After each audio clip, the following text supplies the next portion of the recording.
Estamos de regreso en Punto y Contrapunto. Desde hace 15 meses México es el principal socio comercial de Estados Unidos, aunque en marco el comercial bilateral cayó casi 4% como consecuencia de la propagación del COVID-19. Algunos analistas prevén mayores caídas, aunque el gobierno mexicano apuesta por la puesta en marcha del TEMEC para aliviar esta situación y reforzar la cooperación entre ambos países. ¿Es un escenario viable o no? Veamos el contexto. Este lunes llegaron a México los primeros 211 de los 1,000 ventiladores mecánicos que Donald Trump ofreció a México. Esto en respuesta a la petición hecha por el gobierno de López Obrador para facilitar la adquisición de ventiladores y equipo médico de terapia intensiva.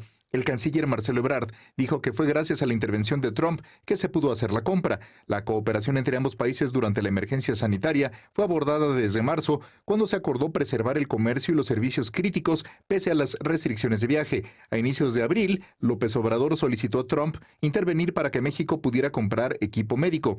El mandatario mexicano informó entonces que propuso al estadounidense un encuentro personal para agradecer su intervención y dar testimonio de la entrada en vigor del TEMEC prevista para el próximo 1 de julio. López Obrador también ha dicho que está dispuesto a reanudar las actividades de sectores no esenciales. Esto luego de que más de 300 empresarios estadounidenses le pidieron reabrir fábricas y no afectar las cadenas de suministro. Estados Unidos es el principal mercado para las exportaciones mexicanas.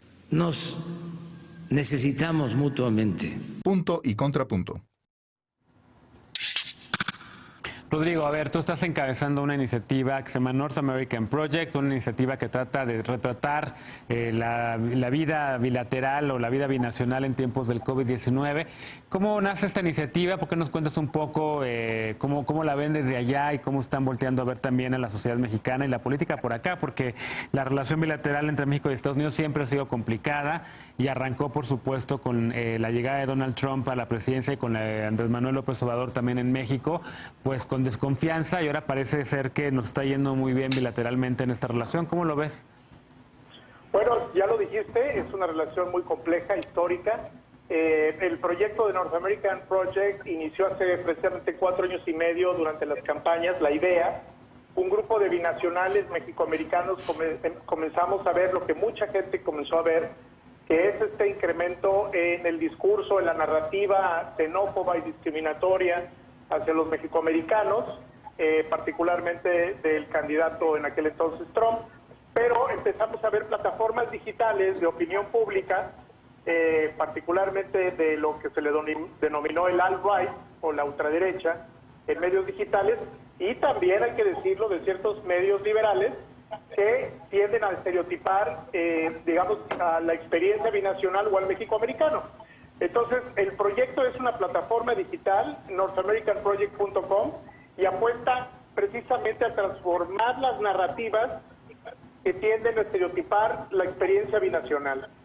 Como tú sabes, los mexicoamericanos estamos en este territorio desde antes del Tratado de Guadalupe Hidalgo, desde hace varios siglos, y ahora resulta que nos están dictando la identidad del mexicoamericano de una manera distorsionada, tanto liberales como conservadores. Entonces, ese es el proyecto. ¿Qué está pasando ahora en época de pandemia? Pues ahí están los datos. Ahora resulta que los trabajadores ilegales son considerados por el gobierno federal como esenciales. Sí. Entonces, el gobierno de Estados Unidos, ¿no?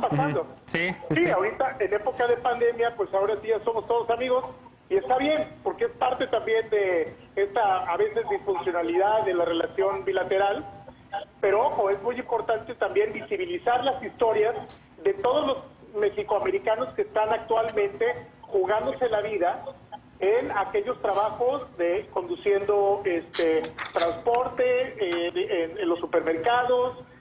Muchos son mexicoamericanos, entonces es importante visibilizar historias, y el proyecto le apuesta a eso. Claro.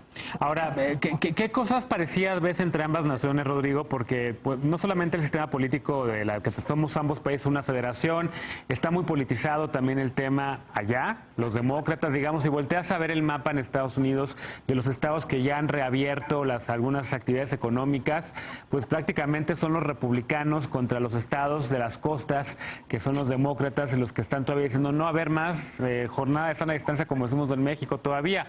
Aquí en México también también estamos viendo una politización de la pandemia con, digamos, a una oposición que está cuestionando, como debe hacerlo siempre todo, pero cada vez con un lenguaje entre ambos lados más tóxico. También está ocurriendo eso allá.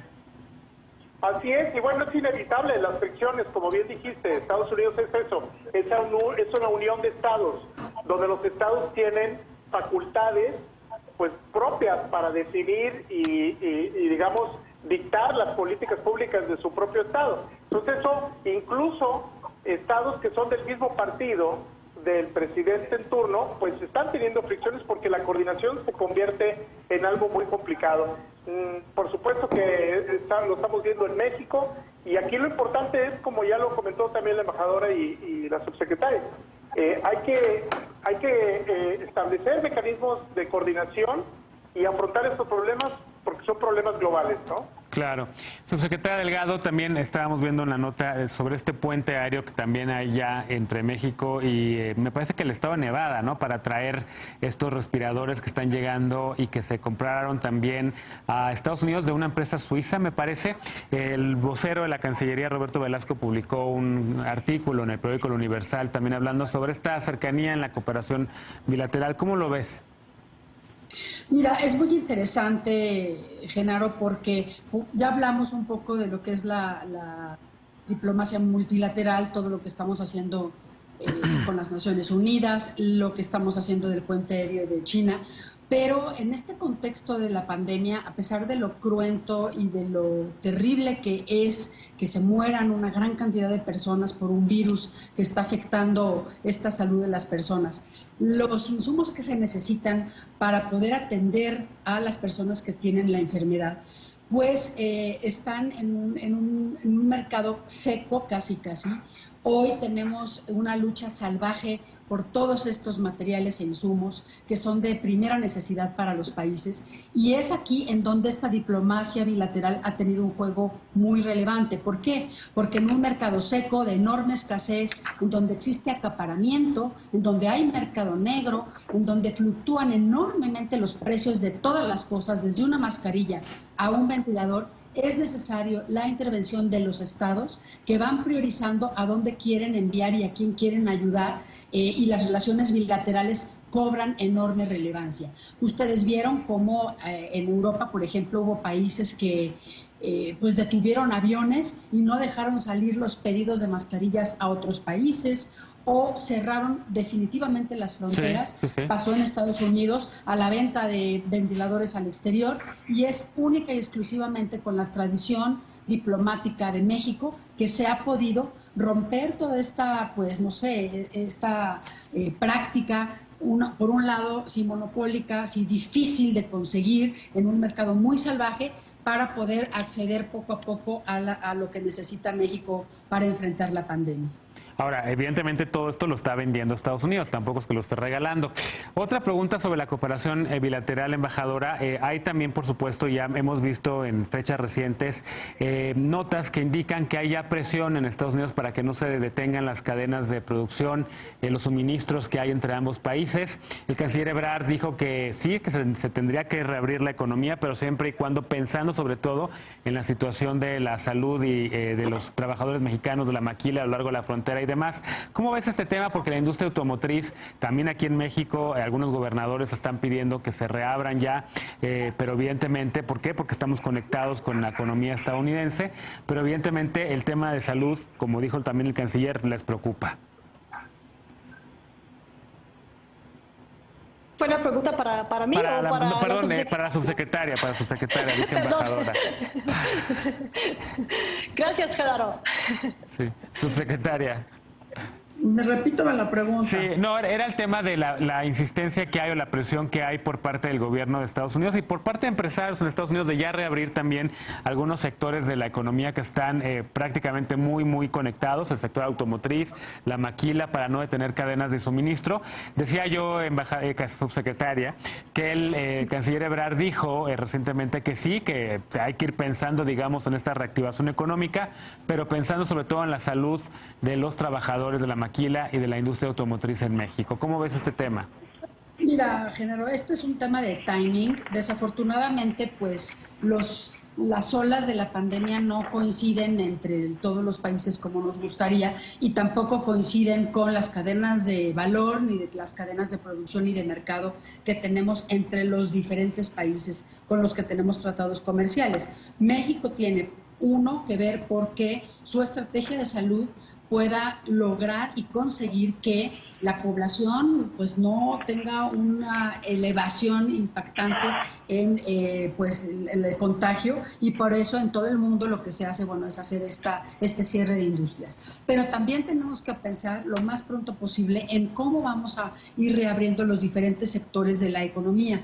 Y quizás el canciller ha sido también insistente en que no es necesario decir que el sector 1 o 2 o 3 se abran, sino que podemos pensar también en que vayan abriéndose partes del país en donde ya pasó o donde ya tenemos una cierta contención o cierto control, o podemos tener unos cercos o algunas medidas de protocolos especiales que se vayan implementando. Se han estado reuniendo la Secretaría de Economía, la de Hacienda, la Secretaría de Salud, el canciller Ebrard, en múltiples ocasiones para ir analizando cómo se va a hacer esta transición y este desafío del regreso a una normalidad que quién sabe si la vamos a volver a tener como acostumbrábamos, pero este regreso yo creo que es una de las estrategias más complejas que todos los países del mundo están enfrentando post-COVID-19.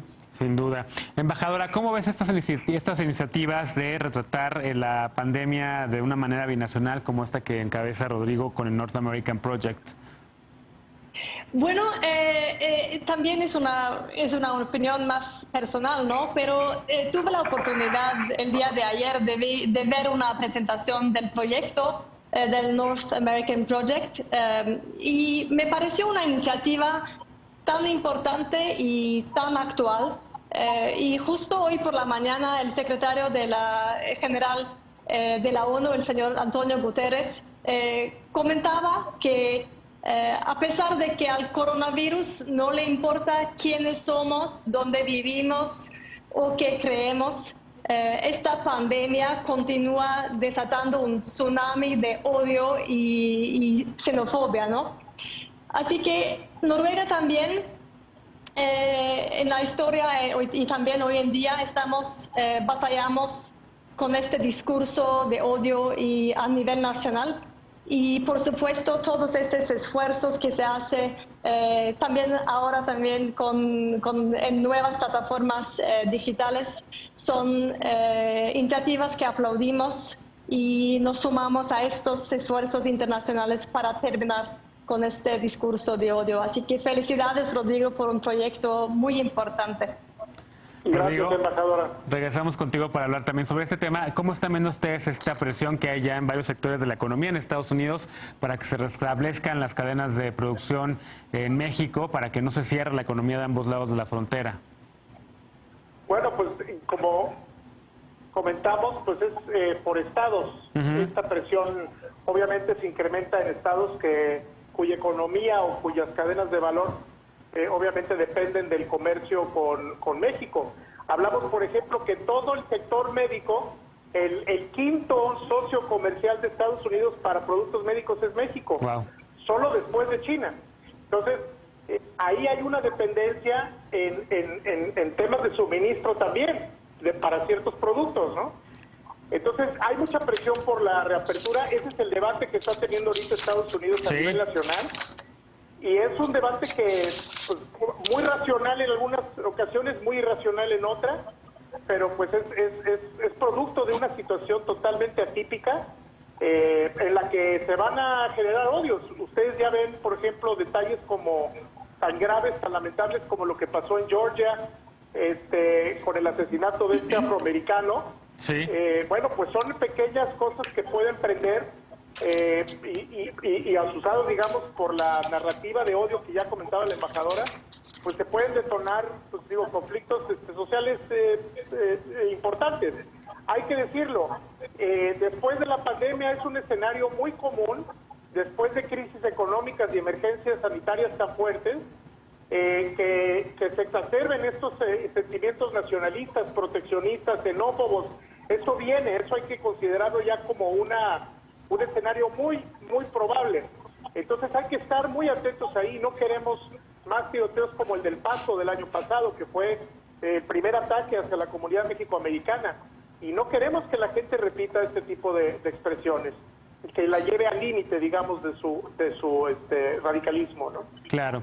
Pues le vamos a dar una revisada con más detalle al NorthAmericanProject.com para poder estar viendo todo lo que están allí subiendo y monitoreando la relación binacional. Muchas gracias, subsecretaria Delgado, por haber estado con nosotros en Punto y Contrapunto esta noche.